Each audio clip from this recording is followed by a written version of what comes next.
Hey everyone, welcome to the Get Your Life Together Girl Mini Mindset Reset. I'm your host, Danielle.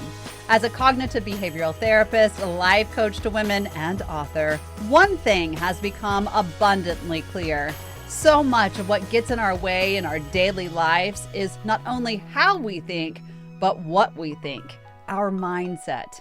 Because of that, every other week, I'm taking your requests and questions and handing over quick, easy to use, practical strategies and life tools to help you shift your thinking, create calm, help you understand and express your emotions, harness your inner power, and learn how to navigate your personal story in 15 minutes or less. After all, how else can you get your life together? So let's shift your perspective with the tools and conversations that help you in the throes of change. The Get Your Life Together Girl podcast mini mindset reset starts right now. One of the hardest things to teach is self-connection. Yet connecting with yourself is the only way to create a sense of belonging and empowerment, and it is the only way that we find authenticity in our lives. With that much writing on our inner connection, we have to build an inner relationship that starts somewhere, right? And that somewhere is right inside of you. Jillian from Bar Harbor, Maine wrote in and said, Danielle, I read a quote the other day that said, if you don't feel like you have a place in the world, connect with your inner self, end quote. That's a fine statement and all, but what if you don't feel like you're connected with yourself either?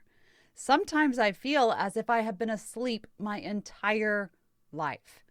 As I do more work on healing and growing, as I listen to you suggest, I feel as though I need a few more tools to connect with who I am. It really does feel like I've been asleep. What would you suggest?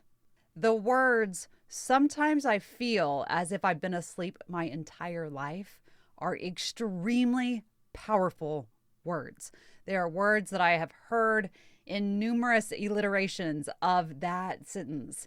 You know, that asleep feeling often makes us believe that we are nothing more than our fears, our shortcomings, and our insecurities. We begin to lie to ourselves and believe that the programming and lessons that we've been told throughout our lives are the way that we should be being the big word there. And when that bumps up against everything that we feel inside, we do get that disconnection. It feels as though we are living with a mask on and life is one big play that we didn't sign up to do. Right? So when we wake up and we connect with ourselves, we say hello to the genuine person inside of us, the soul, whatever you want to call it. It's finding this connectivity with our inner power, the real you, the inner awareness, being, again, whatever it is that you define it as, is peace. It's freedom. It's uncomplicated. It's here that we begin to live a conscious, aware life. And even if you feel like you've been asleep for years, like Jillian said, for the first time when you start to wake up, you begin to really realize that your thought patterns are not what you should be listening to because they're just old conversations that are being rehashed and used against yourself. If you find yourself saying a lot of the times, I'm too old, or I don't know enough, or I'm not this, or I'm not that, you really begin to narrow and analyze everything down to this granular level. There can be no true essence within that because there's no true thought. It's just this recycled place. So back to Julian's question, are there tools to help connect with yourself? And yes, of course there are. So let's walk through them because they're actually a little different than tools. I'm going to be asking you a lot of questions and letting you know what you're trying to extract from that. But this is really the baseline work. I'm going to sound like a broken record, but hear me out. Everything that we do is about connection. It is, whether we are showing up for ourselves or someone else, it comes down to connection. So if you want to really connect with your authentic self, you must give yourself time to get to know yourself. That means you must be willing to shut down the outside world and listen to what's happening within you. It's time to sit and breathe. It's time to exist without expectation. It's listening to your voice and your heartbeat. For some of you, that may be best to do right before bed. Lie down, focus on your breath, and let the thoughts come in and out, bringing you into a sense of tranquility. To know yourself is to be with yourself, just like you would any other relationship. How would you get to know someone if you're not spending time with them? You have to do the same for yourself. How do we do that? Well, as I said, the hardest part of self-connection is the self part. This isn't something that I can answer for you. It's something that you must practice and do on your own. What are the practices that are going to help you get into that deeper level for yourself? For me, it's yoga or running or meditation, or I love a dry sauna, right? Or just being alone in my car. So think about what works for you. Don't overcomplicate it. Just be willing to sit, hear your inner thoughts, be with yourself without noise or hesitation or frustration. Just be. What I'm about to say next is self-explanatory, but many don't realize that the disconnection from ourselves is extremely normal when we live with tons of toxicity and distraction in our lives. So a self-connection tool would be like, how do I want to get rid of this toxicity? Between social media and hard relationships, expectations, black and white thinking, so this or that and no in between, our lives are filled with things that work against us. And little by little, we can sink into those things that ruin our inner peace and balance. To connect inward, you must be able and willing to adjust outwardly too. So pay attention to the things, the people, the thoughts, the emotions, even the financial experiences that make you feel like you're struggling, that make you feel like you're just existing. And pay attention to the things that actually bring a sense of nuance or joy or excitement into your life. When you start to realize that the outside impacts the inside and the inside impacts the outside, we can begin to take stock on what's working for us and what's not. What is not is often the source of toxicity, or at the very least, it's the source of the draining energy. It's draining your desires to get down to the essential part of you that can bloom into your power and grow within your energy. So the question comes down to what's working and what's not. The next thing to start looking towards, or the tool that you can use to connect with yourself, is really look at your desire to constantly seek outside validation. Putting others' opinions above your own will always create a feeling of wearing a mask. So how can you stop looking for outside opinions? When you have this inner thought or this desire to seek validation from someone else, I want you to stop and guide your own choices. So how can we do that? Grab a piece of paper, and I want you to write down just the facts of the situation. And when you have them down, I want you to write out all of the scenarios that you're struggling with and offer an opinion as if you are an outside party, meaning be objective. Don't connect the emotion to the thought. Instead, just the facts. This simple exercise lets us gain perspective and connect with your most inner intention.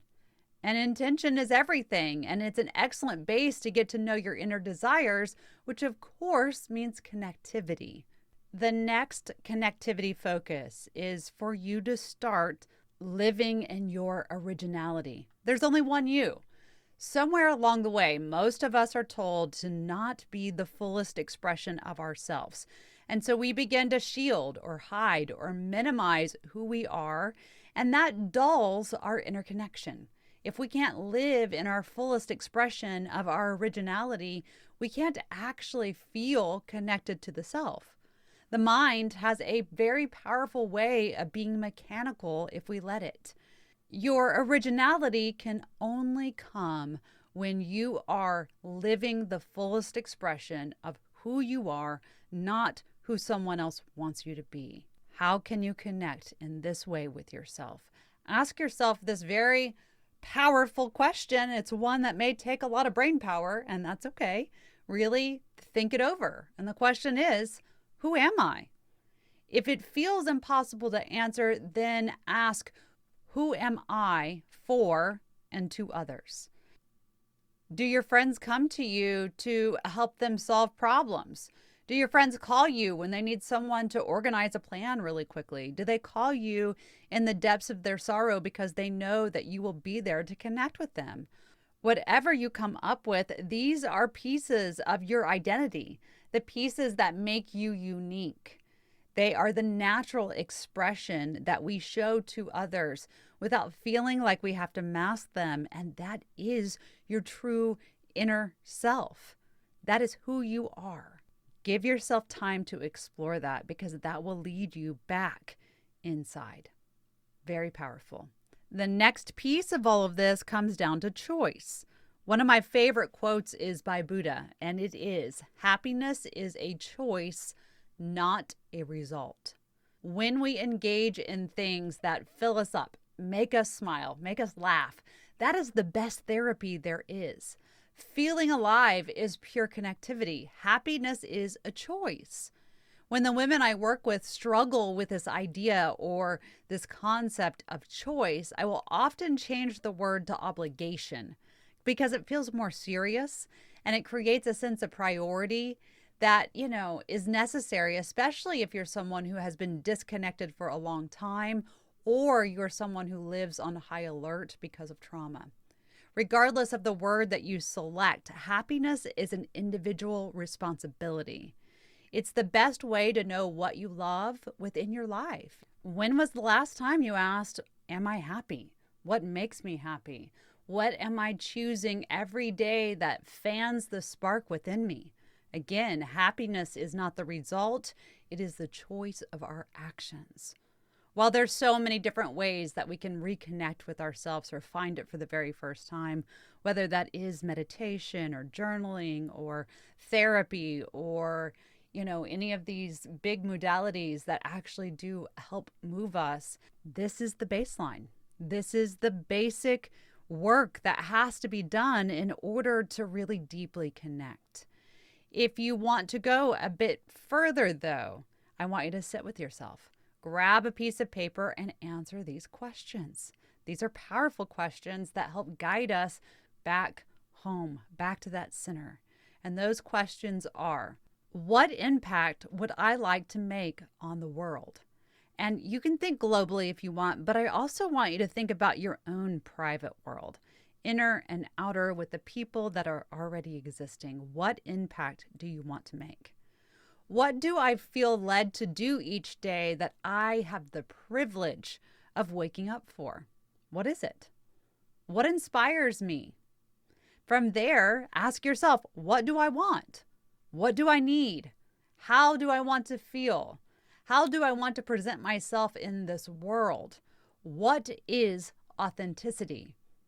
What is my center?